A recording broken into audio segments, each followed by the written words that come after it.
Assalamualaikum warahmatullahi wabarakatuh. Selamat pagi, selamat malam, selamat sore untuk Bapak Ibu guru semuanya dan teman-teman sekalian. Pada video kali ini saya akan berbagi informasi bagaimana cara mengisi kinerja untuk di penilaian kinerja guru. Nah, di sini yang mana untuk periodenya sendiri adalah Januari sampai Desember 2025. Penilaian kinerjanya saya memilih topiknya itu adalah di sini ada praktik, yaitu keteraturan. Indikatornya adalah keteraturan suasana kelas.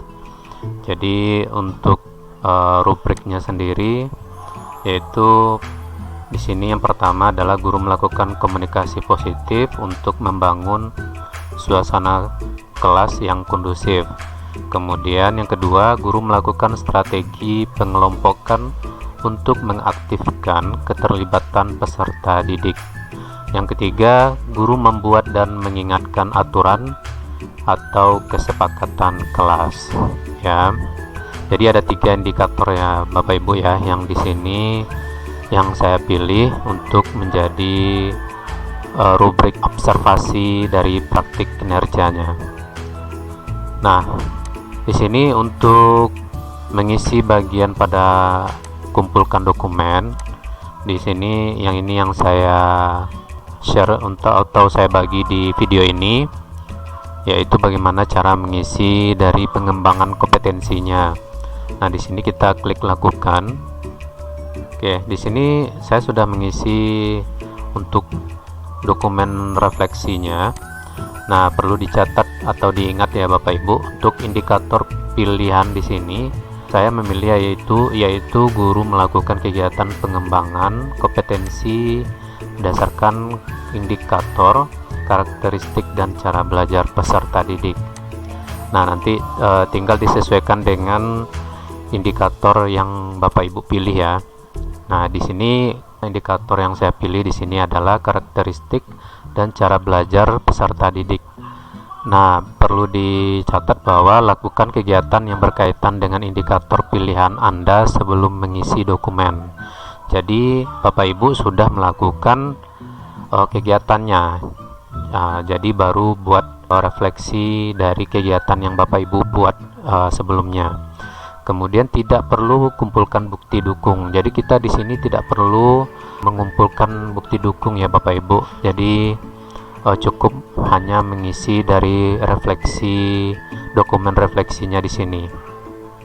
Oke, yang pertama itu di sini ada 2 pertanyaan untuk dokumen refleksinya. Yang pertama, apa inspirasi menarik yang Anda peroleh dari kegiatan?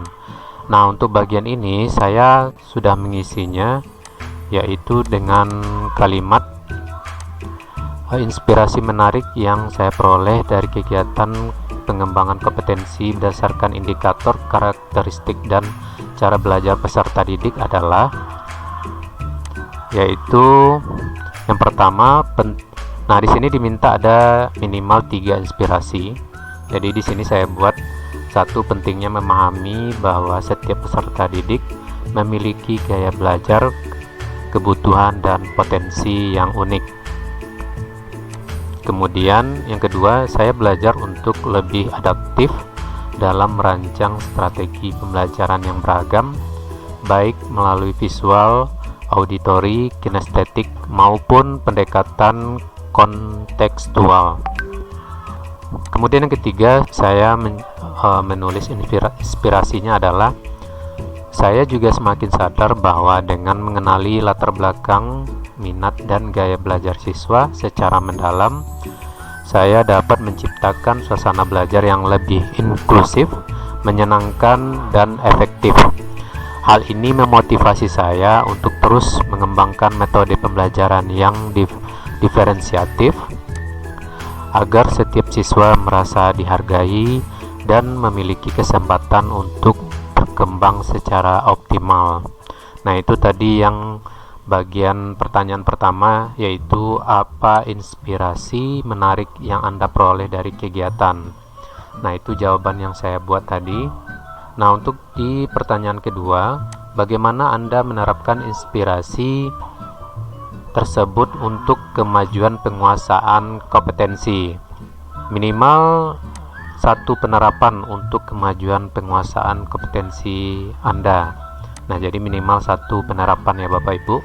Nah, di sini saya menerapkan inspirasi tersebut dengan melakukan pemetaan karakteristik dan gaya belajar peserta didik di awal proses pembelajaran melalui observasi, angket sederhana atau diskusi informal.